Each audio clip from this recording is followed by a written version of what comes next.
He left his bank card behind after paying for a sick elderly woman's medication and rushed away before she could even say, "Thank you." 1 hour later, Sir, I'm sorry. Your card has been declined. That can't be right. Please, try it again. the machine beeped. Declined. The cashier looked at him apologetically. I'm sorry, sir. Do you have another card? Julian checked his pockets. His expression changed. No. The diner fell silent. Then a gentle voice spoke behind him.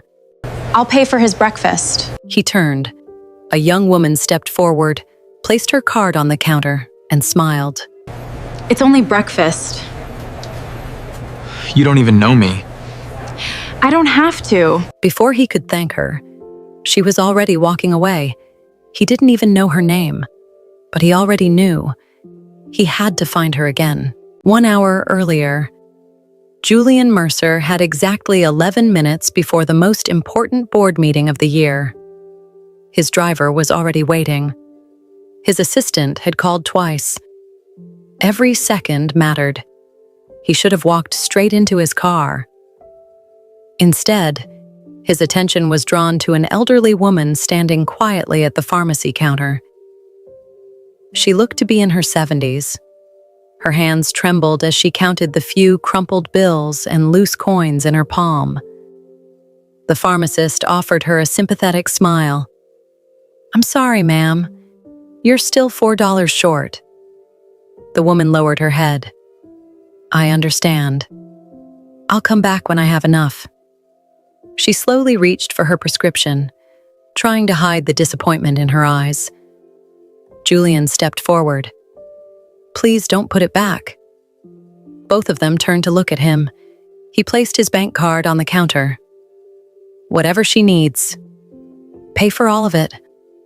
The pharmacist blinked. "Sir, are you sure?" Julian nodded. "And if there's anything else she might need for the week, add that too." The elderly woman's eyes filled with tears. "Young man, I can't let you do this." Julian smiled gently. "You're not asking. I'm offering." Before she could say another word, his phone began ringing. His assistant. The board meeting.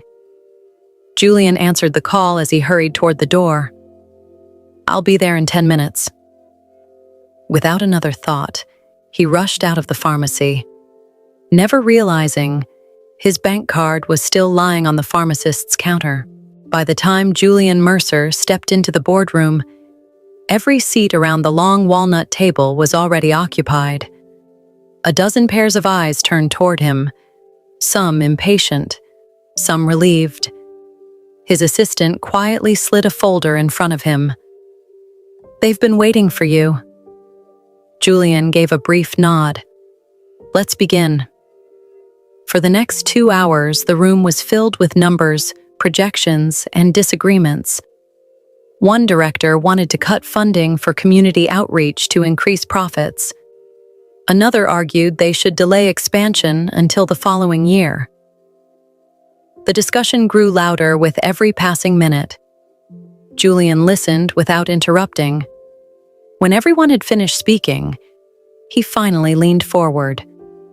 "If becoming more profitable means forgetting the people who helped build this company," he said calmly, "then we're chasing the wrong kind of success."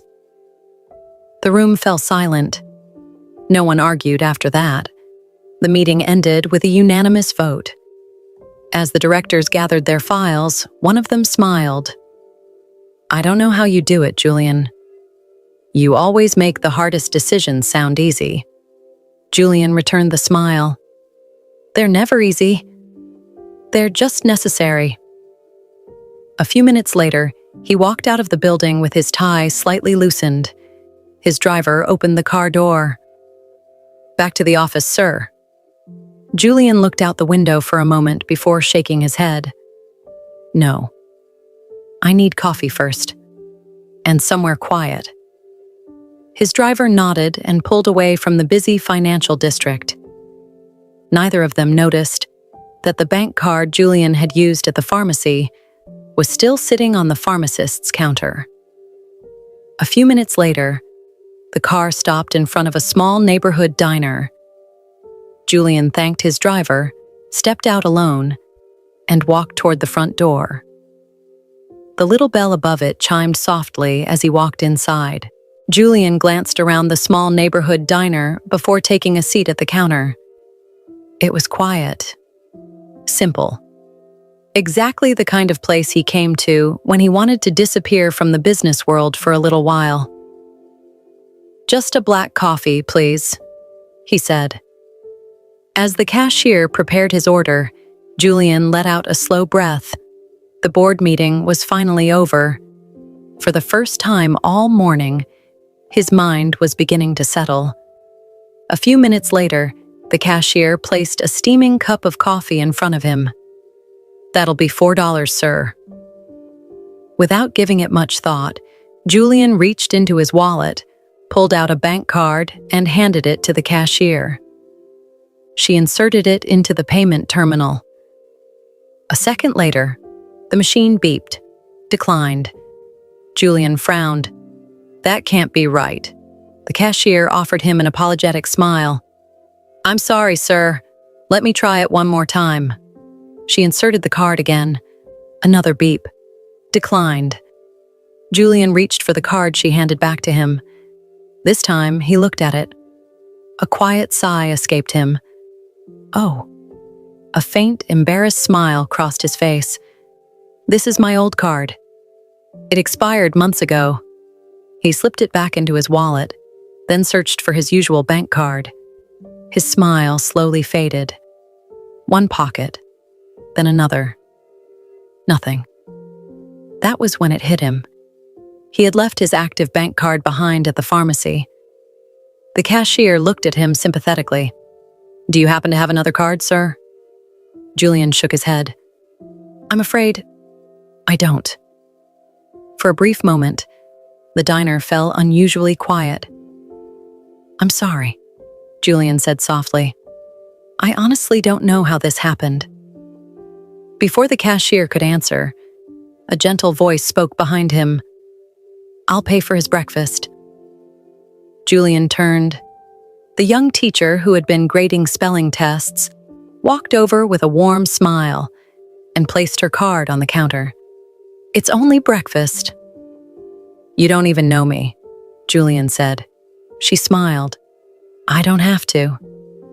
The cashier completed the payment and handed Julian his receipt. Grace picked up her bag and quietly returned to her table. Julian stood there for a moment, watching her. For reasons he couldn't explain, he knew he couldn't simply walk away. Julian picked up the coffee Grace had just paid for and walked toward her table. He stopped beside the empty chair. "May I?" Grace looked up from the spelling tests she was grading. A small smile appeared on her face. "That depends," Julian smiled. "On what?" She set her red pen down.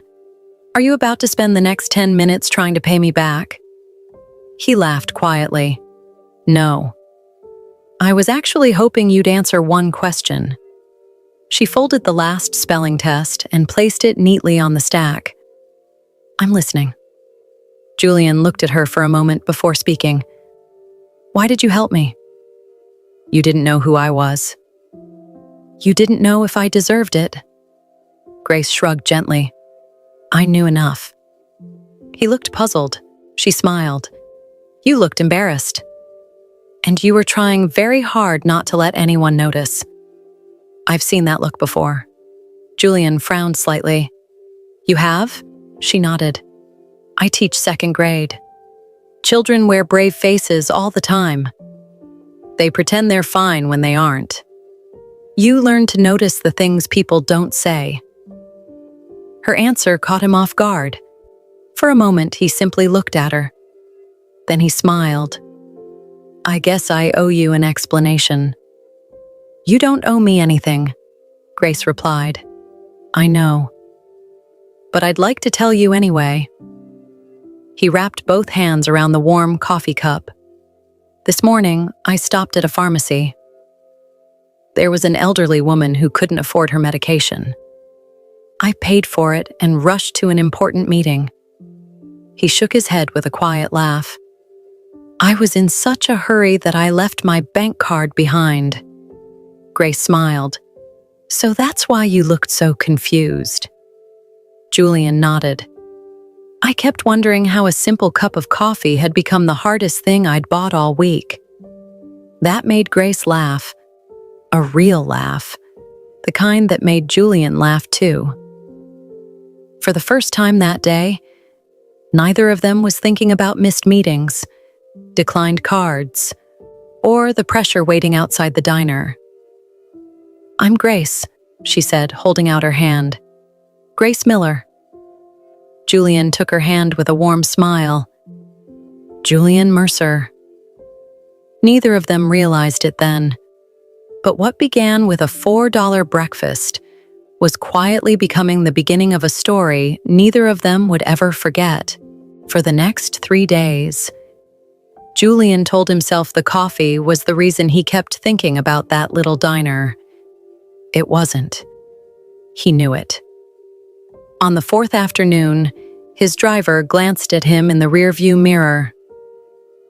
The office, sir? Julian looked out the window for a moment before smiling.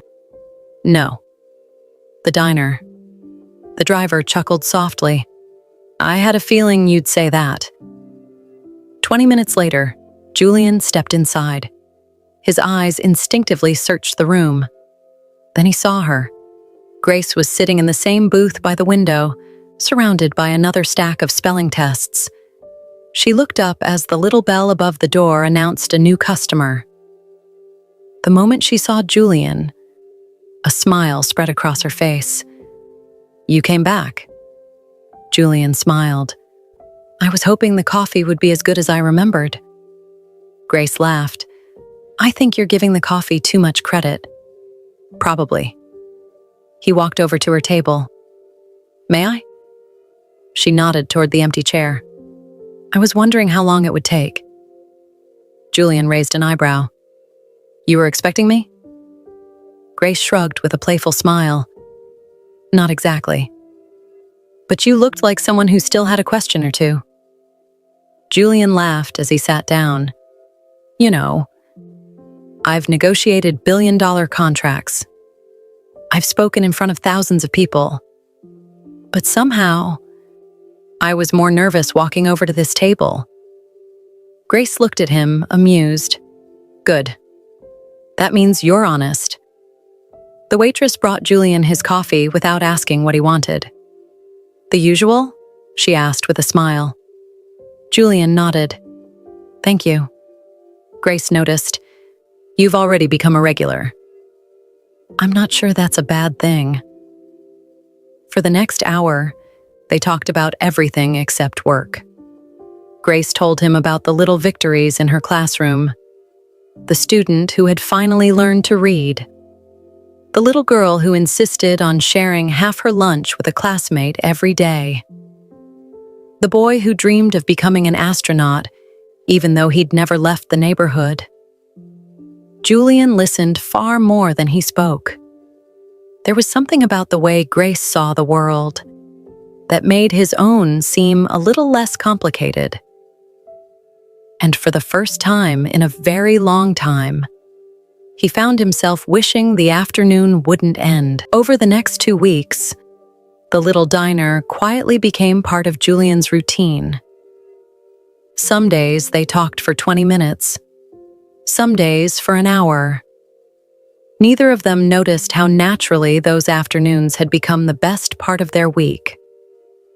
One Tuesday morning, Grace was arranging books on a shelf in her classroom when the principal appeared at her door. There you are, he said with an excited smile. We've got a very special visitor coming this afternoon. Grace looked up. Who is it? The businessman who's been sponsoring our lunch program and helping pay school fees for so many of our students.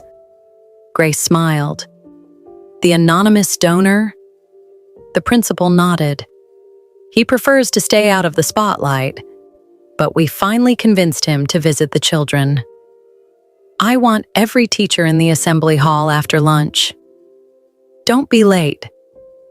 The entire school buzzed with excitement for the rest of the morning. The children practiced welcome songs. Teachers decorated the stage with handmade posters. By early afternoon, the assembly hall was filled with eager faces. Grace stood near the back with the other teachers, smiling as her students whispered excitedly to one another. A few moments later, the principal stepped onto the stage. "Ladies and gentlemen, it is my great honor to welcome the man whose generosity has quietly changed the lives of so many children in this school." He turned toward the entrance. "Please join me in welcoming Mr. Julian Mercer." Grace's eyes widened. Her heart skipped a beat. She watched as Julian walked onto the stage to warm applause. He looked out across the room, and then his eyes found hers. For a brief moment, they simply smiled at each other.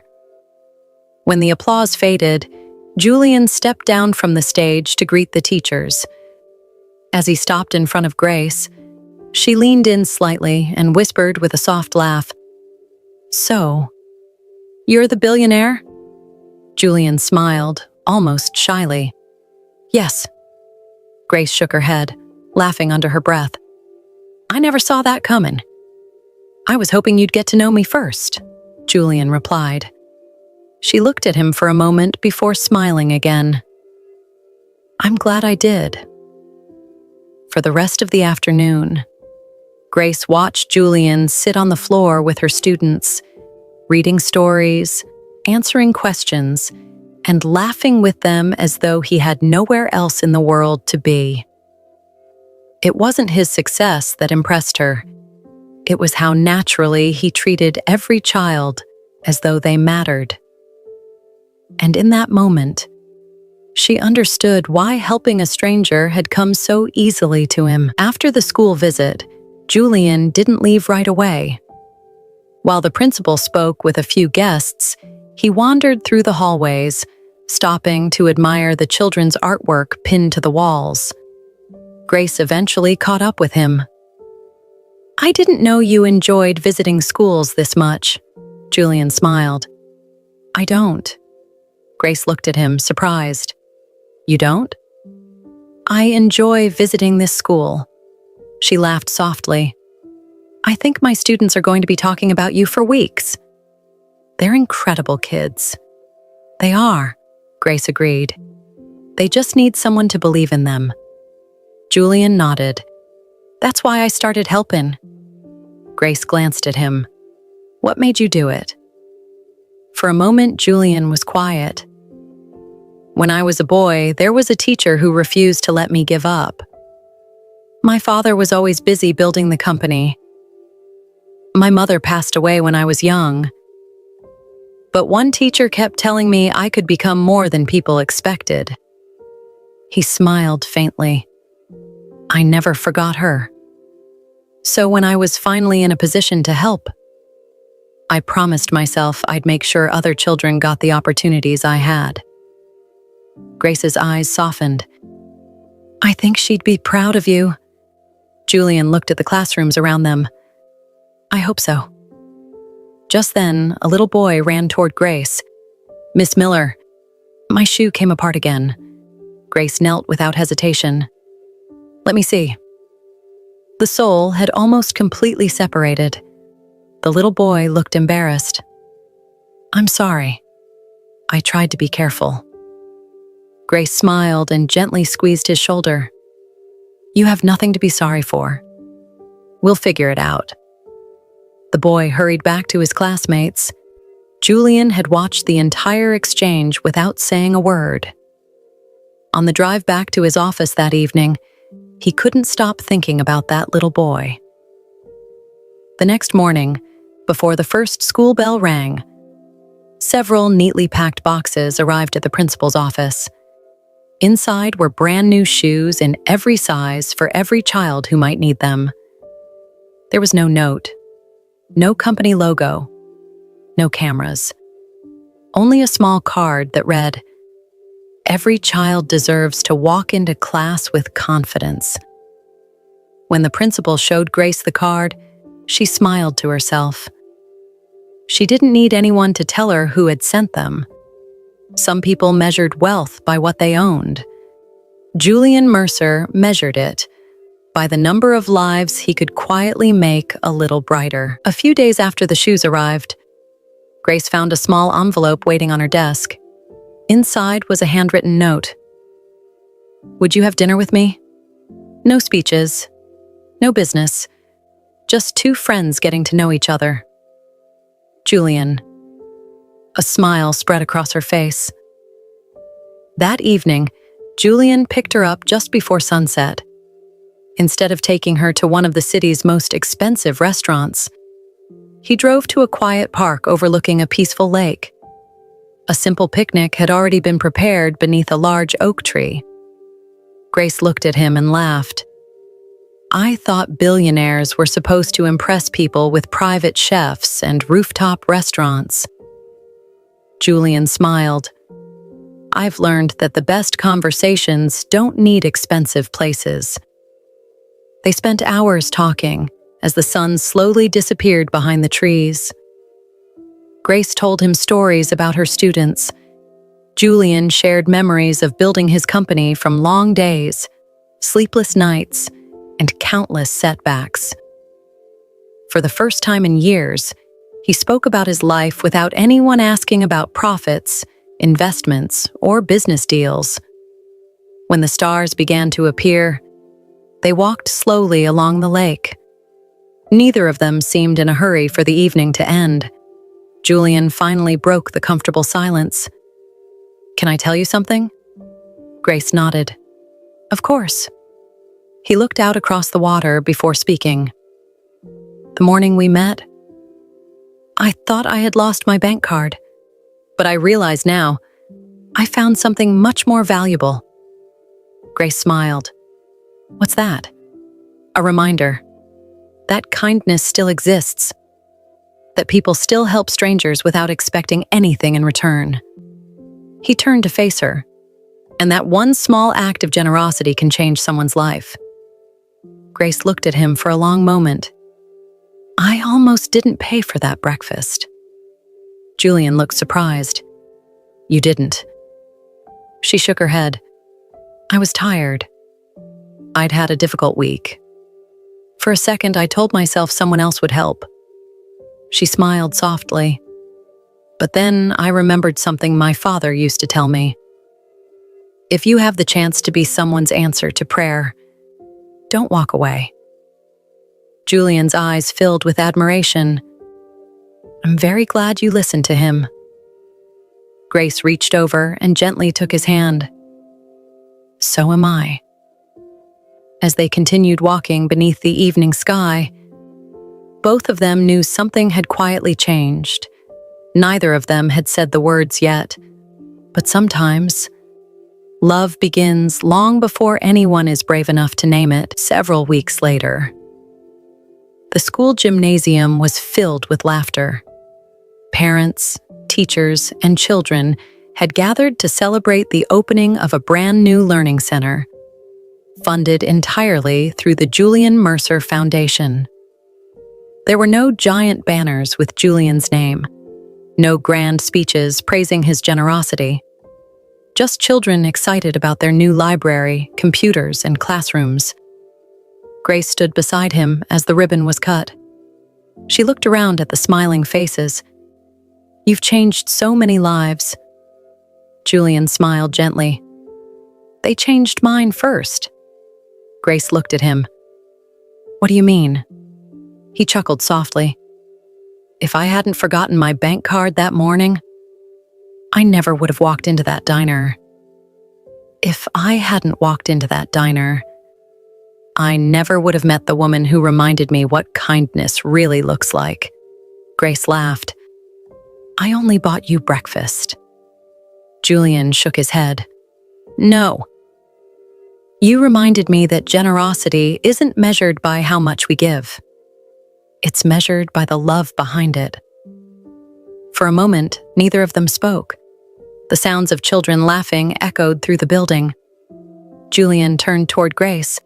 His voice was calm, but filled with emotion. "I've built companies. I've achieved goals I once thought were impossible. But none of those things mean as much to me as what we've found together." He gently took both of her hands. "Grace, I want to spend the rest of my life by your side, making sure no child in your classroom ever has to learn on an empty stomach."